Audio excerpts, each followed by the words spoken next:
പ്രിയ കൂട്ടുകാരെ നമസ്കാരം. ഞാനിപ്പോൾ നിൽക്കുന്നത് മാങ്ങാനം തുരുത്തേപ്പാലത്തിന് സമീപമാണ്. ഞാൻ നിങ്ങളെ ഒരു കാഴ്ച കാണിക്കാം. ശുചിത്വ കേരളം, സുന്ദര കേരളം. ഒന്ന് കാണുക.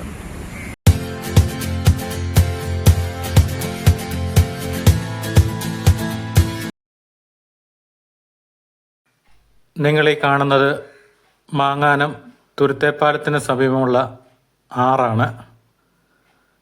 നിങ്ങൾക്ക് കാണാം, മാലിന്യങ്ങളുടെ കൂമ്പാരമായി മാറിയിരിക്കുകയാണ്. നമ്മൾ കോട്ടയം നഗരത്തിലേക്ക് പോകുമ്പോഴത്തേന് ഈ പാലം കടന്നല്ല എല്ലാവരും പോകുന്നത്. അപ്പോൾ ഈ പാലത്തിൻ്റെ താഴ്വശത്തുള്ള കാഴ്ചകൾ ആരും കാണുന്നില്ല. നിങ്ങൾക്ക് നോക്കി, ഇവിടെ ഈ ഭാഗത്തോട്ട് നമുക്കൊന്ന് അടുത്ത് ചെല്ലാൻ പോലും പറ്റത്തില്ല, അത്രയ്ക്കും വൃത്തിഹീനമായി കിടക്കുകയാണ്. ഇത് കുറച്ച് നാൾ മുമ്പ് ഇവിടുത്തെ മാലിന്യങ്ങളൊക്കെ ഒന്ന് നീക്കിയതാണ്. വീണ്ടും ഇത് പഴയപടി തന്നെ ആയിരിക്കുകയാണ്. ഇവിടെ ഇതിന് തൊട്ട് സമീപത്ത് ഒരു അതിഥി തൊഴിലാളികളുടെ ക്യാമ്പുണ്ട്. നിങ്ങളെ കാണുന്ന ബിൽഡിങ്ങാണ്. അതുപോലെ ഈ പാലം അപകടാവസ്ഥയിലാണ്. ഇതിൻ്റെ കൈവരിയെല്ലാം തകർന്നു നിൽക്കുകയാണ്. ഇതിലേയും ധാരാളം വാഹനങ്ങൾ കടന്നു പോകുന്നതാണ്. നിങ്ങൾക്ക് നോക്കി, ഇവിടുത്തെ ഈ വെള്ളം കണ്ടോ? നിങ്ങൾ കാണാൻ പാട പിടിച്ച് ഉള്ള വേസ്റ്റ് മുഴുവൻ, കക്കൂസ് മാലിന്യം വരെ. ഇവിടെ നല്ല ബോർഡ് വെച്ചിട്ടുണ്ട്, കണ്ടോ? നിങ്ങൾക്ക് കാണാം, കണ്ടോ? Welcome Kottayam town. അതെന്തിനാ അവിടെ വെച്ചിരിക്കുന്ന അറിയത്തില്ല. പണ്ടത്തെ പഴയ കാലത്തെ ആ ബോർഡാണ്. കണ്ടോ? ഈ പരിസരങ്ങൾ മുഴുവൻ വൃത്തിഹീനം എന്ന് പറഞ്ഞാൽ ഇതിലെ നമുക്കൊന്ന് നിൽക്കാൻ പറ്റില്ല. ഇതിൻ്റെ തൊട്ട് താഴെ ധാരാളം ചാക്കിൻ്റെ അതൊക്കെ കൊണ്ടുപോയി വണ്ടിയെ വരുന്നവർ കൊണ്ടുപോയി തട്ടിയിരിക്കുകയാണ് മാലിന്യങ്ങൾ. ഈ പരിസരത്ത് മുഴുവൻ ഇത് കിടക്കുകയാണ്. അത്രയ്ക്കും അടുത്തേക്ക് ചെല്ലാൻ മേല. നമുക്ക് അതിൽ നടന്നു പോകാൻ പോലും പറ്റത്തില്ല. ഡെറ്റോൾ ഇട്ട് കുളിച്ചാൽ പോലും മാറത്തില്ല, അത്രയ്ക്കും വേസ്റ്റാണ് നമുക്ക് അവിടെ കാണാൻ പറ്റുന്നത്. ഉണ്ടോ?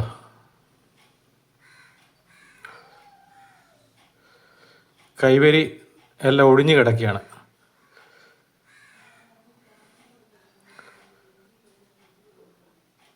അതുപോലെ ഈ റോഡിൻ്റെ സൈഡിൽ മുഴുവൻ കൊണ്ട് ഈ പ്ലാസ്റ്റിക് കവറിൻ്റെ അകത്തായിട്ടുണ്ട്. നിങ്ങൾക്ക് കാണാം, ഈ സൈഡിലെല്ലാം കൊണ്ട് വേസ്റ്റ് ഇട്ടിരിക്കുകയാണ്. ഒരു ടൗണിൻ്റെ ഹൃദയഭാഗത്തേക്ക് പോകുന്ന ഒരു വഴിയാണെന്ന് ഓർക്കണം. ഉണ്ടോ? ഇവിടെ എല്ലാം മാലിന്യ കൂമ്പാരാണ്. എല്ലാം പ്ലാസ്റ്റിക് കവറിൽ കൊണ്ട് എറിഞ്ഞിരിക്കുകയാണ്. ഉണ്ട്, ഇവിടെ എന്തുമാത്രം പേര് താമസിക്കുന്ന അറിയാം. ഈ അതിഥി തൊഴിലാളികളാണ്. ആരോട് അവർ പരാതി പറയുന്നത്. പക്ഷേ അവർ കാണിക്കുന്ന കാട്ടായം കൂടെ നിങ്ങൾക്ക് കാണാം. ശരിക്കും ആ ലോഡ്ജ് ആണെങ്കിലും അവർക്ക് വാടകയ്ക്ക് കൊടുത്തേക്ക് എന്താണെങ്കിലും അതിന് പ്രവർത്തിക്കാനുള്ള അനുമതി പോലും കൊടുക്കരുത്. കാരണം നമുക്കറിയാം, ഒരു കടയിലൊക്കെ ശകലം മാലിന്യം വന്നു കഴിഞ്ഞാൽ അന്നേരം ഇവിടുത്തെ ഹെൽത്ത് ഡിപ്പാർട്ട്മെൻ്റ് എന്ന് പറഞ്ഞ ഒരു കൂട്ടരുണ്ട്. അവരന്നേരം വന്നിട്ട് കടലാസ് ഇടാൻ പറ്റത്തില്ല, വേസ്റ്റ് ഇടാൻ പറ്റത്തില്ല, പ്ലാസ്റ്റിക് ഇടാൻ പറ്റത്തില്ലെന്നും പറഞ്ഞ് 100 കൂട്ടം ഇതാണ് ഒരു കടക്കാർക്ക്. ലൈസൻസിനാണ് എന്തുമാത്രം കടമ്പകൾ കിടക്കണം. നിങ്ങൾ നോക്കി, ഇവിടുത്തെ അവസ്ഥ നോക്കി. ഇതിൻ്റെ അകത്ത് എന്തൊക്കെ ഉണ്ടെന്ന് ആർക്കും അറിയത്തില്ല, അത്രയ്ക്കും.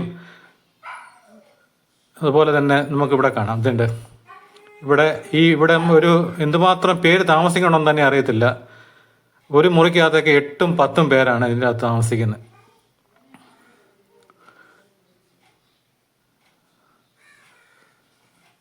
കണ്ടോ?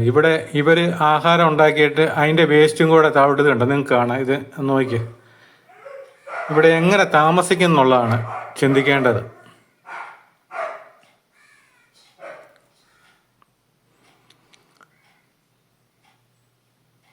അതുപോലെ ഇതിൻ്റെ പരിസരങ്ങൾ കിടക്കുന്നത്.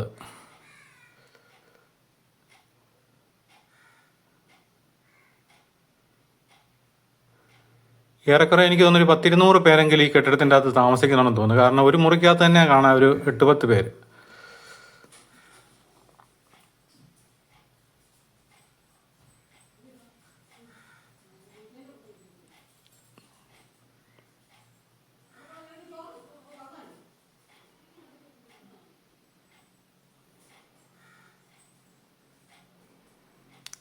അവർ താമസിക്കുന്നിടവും കണക്കാണ്. കണ്ടോ?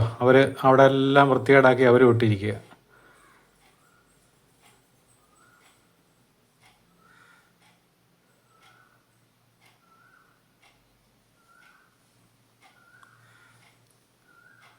എല്ലാ ദിവസവും പത്രം എടുത്ത് വായിക്കുമ്പം കാണാം, ശുചിത്വ കേരളം, സുന്ദര കേരളം അങ്ങെന്നും പറഞ്ഞ് അങ്ങ് ഇതിനെപ്പറ്റി ഇപ്പോൾ നമ്മുടെ മാലിന്യ നിർമ്മാർജ്ജനത്തെ പറ്റി പഠിക്കാൻ മന്ത്രിമാരൊക്കെ വിദേശ രാജ്യങ്ങളിലൊക്കെയാണ് പോകുന്നത്. നമ്മുടെ നാട് കിടക്കുന്ന കണ്ടോ.